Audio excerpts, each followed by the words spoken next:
បាទសួស្តីអ្នកទាំងអស់គ្នាខ្ញុំបាទបារាំងហើយខ្ញុំបាទជាម្ចាស់ហាងនៃហាងបោកអ៊ុតជាសាលូ5/4នៅចិត្តផ្លូវធំមន់ហើយនៅក្នុងវីដេអូនេះគឺជាវីដេអូដែលខ្ញុំបានថតនៅថ្ងៃទី21ខែ4ឆ្នាំ2026បាទបន្ទាប់ពីចូលឆ្នាំរួចបាទអញ្ចឹងអរគុណមែនទែនសម្រាប់ម៉ួយដែលបានគ្រប់គ្រងនៅហាងបោកអ៊ុតយើងខ្ញុំហើយយើងខ្ញុំក៏មិនភ្លេចបាទនៅថ្លែងនៅការថ្លែងអំណរគុណសម្រាប់ម៉ួយទាំងអស់បាទគឺគ្មានអ្វីផ្ដល់ជូនវិញទេគឺមានតែអរគុណម៉ួយទាំងអស់ដែលតែងតែគ្រប់គ្រងនៅហាងបោកអ៊ុតយើងខ្ញុំនេះបាទហើយសម្រាប់បាទសកម្មភាពទាំងអស់នេះគឺជាសកម្មភាពបាទដែលខ្ញុំបានធ្វើនៅថ្ងៃទី21បាទខែ4នៃនឹងឆ្នាំ2026នេះហើយសម្រាប់បាទគុណភាពបាទនៅតែផ្ដល់ជូននៅម៉ួយទាំងអស់បាទមិនឲ្យខកបំណងទេទោះបីជាស្នាមប្រឡាក់ឬក៏ខោអាវបាទមានការជាប់នៅក្អែលច្រើនប៉ុណ្ណាក៏ដោយនៅ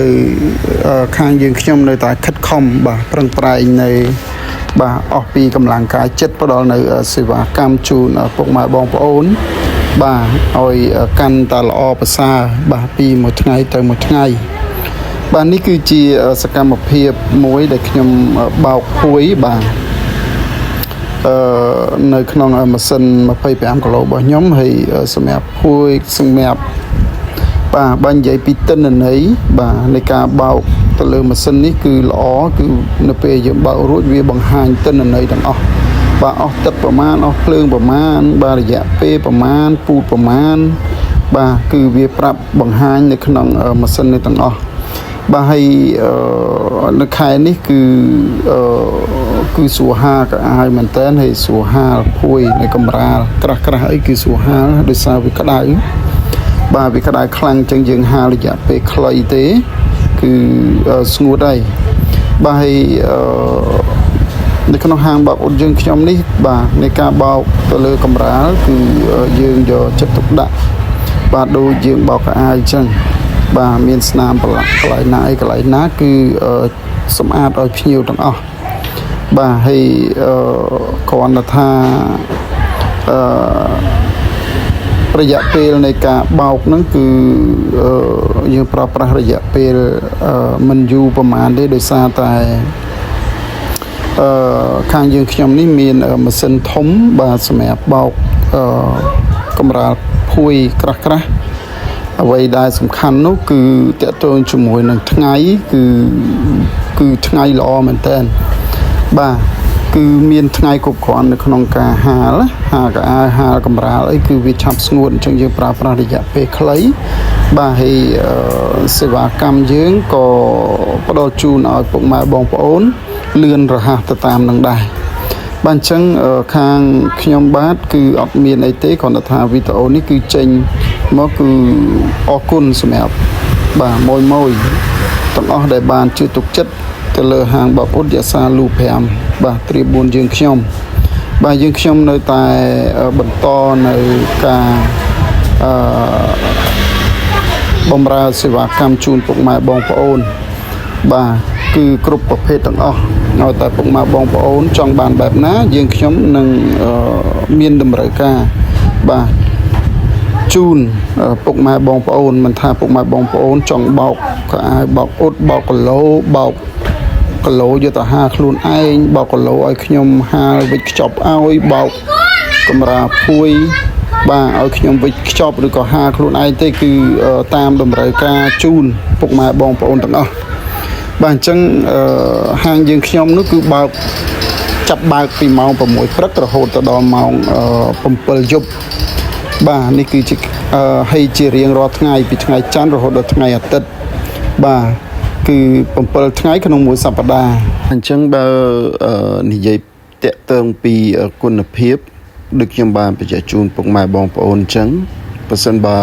ពុកម៉ែបងប្អូនចង់ទទួលបានគុណភាពល្អ បាទពីហាងយើងខ្ញុំអញ្ចឹងពុកម៉ែបងប្អូនកុំដាក់ខោអាវបាទមកបោកហ្នឹងកុំប្រញាប់ពីព្រោះមិនបានខ្ញុំនិយាយអញ្ចឹងដោយសារតែកាលណាតែយើងប្រញាប់ខោអាវជាធម្មតាយើងដឹងស្រាប់ហើយគឺជាទូទៅធ្វើអត់បានល្អទេអញ្ចឹងបើសិនបើពុកម៉ែដាក់ខោអាវចង់បានខោអាវបាទទៅវិញឲ្យបានស្អាតបាទមានភាពភ្លឺស្អាតទៅវិញនោះហើយស្នាមប្រឡាក់បាទចង់បាត់នៅស្នាមប្រឡាក់ទៅលើខោអាវអញ្ចឹងពុកម៉ែបងប្អូនគឺដាក់ខោអាវតាមដំណើរវិញល្អជាងហើយសំខាន់មួយទៀតគឺកុំផ្ដោតទៅលើតែទឹកក្អូបដែលក្អូបខ្លាំងពេកពីព្រោះកាលណាយើងប្រើប្រាស់កាលណាពុកម៉ែបងប្អូនបាទផ្ដោតទៅលើខោអាវដែលក្អូបខ្លាំងពេកក៏វាអត់សូវបានល្អដែរអញ្ចឹងដូចខ្ញុំបានបញ្ជាក់ជូនពុកម៉ែបងប្អូនអញ្ចឹងបើសិនបើពុកម៉ែបងប្អូនផ្ដោតទៅលើភាពតែមួយគឺវាមិនមានភាពល្អប្រសើរទេប៉ុន្តែកត្តាដែលសំខាន់នោះគឺអ្វីដែលយើងត្រូវការខ្លាំងបំផុតគឺឲ្យខោអាវយើងនឹងបានស្អាតល្អអញ្ចឹងកាលណាតខោអាវយើងនឹងបានស្អាតល្អហើយអញ្ចឹងគឺវាមិនមានតម្រូវការចាំបាច់ទៅលើថាតតខោអាវបោកទៅក្អូបខ្លាំងជាប់បានយូរអានឹងបានជារឿងល្អប្រសើរទេអត់ទេអញ្ចឹងខាងហាងយើងខ្ញុំនេះអ្វីដែលផ្ដោតសំខាន់គឺផ្ដោតសំខាន់ទៅលើស្នាមប្រឡាក់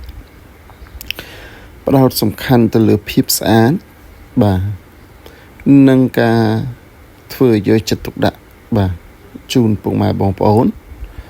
គឺមិនឲ្យពុកម៉ែបងប្អូនបាទយកលុយមកប្រើយកលុយមក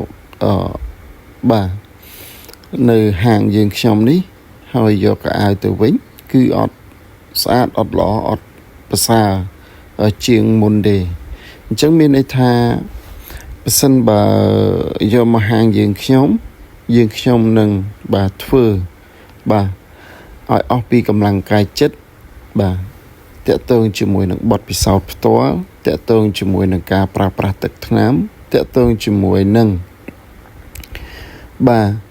ការធ្វើឲ្យអស់ពីលទ្ធភាពបាទអញ្ចឹងមានន័យថាមានចំណេះជំនាញប្រមាណបាទធ្លាប់ជួបស្នាមប្រឡាក់អីខ្លះធ្លាប់ប្រើប្រាស់ទៅលើផលិតផលអីខ្លះដើម្បីឲ្យខោអាវពុកម៉ែបងប្អូនហ្នឹងយកទៅវិញបានស្អាតបានភ្លឺល្អបាទអញ្ចឹងដូចខ្ញុំបានបញ្ជាក់ជូនពុកម៉ែបងប្អូនអញ្ចឹងថាការបាទយកខោអាវមកបោកអ្វីដែលសំខាន់គឺយើងចង់បានកៅអៅទៅវិញស្អាតបាទអញ្ចឹងភាពក្អូបអញ្ចឹងគឺយើងយកតាក្អូបស្រាលទៅបានហើយកុំចង់បានកៅអៅក្អូបខ្លាំងហើយយកកៅអៅទៅវិញអត់ស្អាតអាហ្នឹងក៏វាជារឿងដែលអត់ល្អដែរបាទអញ្ចឹងហាងយើងខ្ញុំគឺផ្ដោតសំខាន់ទៅលើបាទការបោកកៅអៅឲ្យពុកម៉ែបងប្អូនហ្នឹងគឺបានស្អាតបានល្អបាទហើយតកតើជាមួយនឹងស្នាមប្រឡាក់គឺខាងយើងខ្ញុំនេះគឺប្រឹងប្រែងធ្វើឲ្យអស់ពីលទ្ធភាពបាទគឺតែប៉ុណ្ណឹងបាទអញ្ចឹងខ្ញុំបាទបារាំងពីម្ចាស់ហាងបោកអ៊ុតយាសាលូ5-4បាទអរគុណជម្រាបលា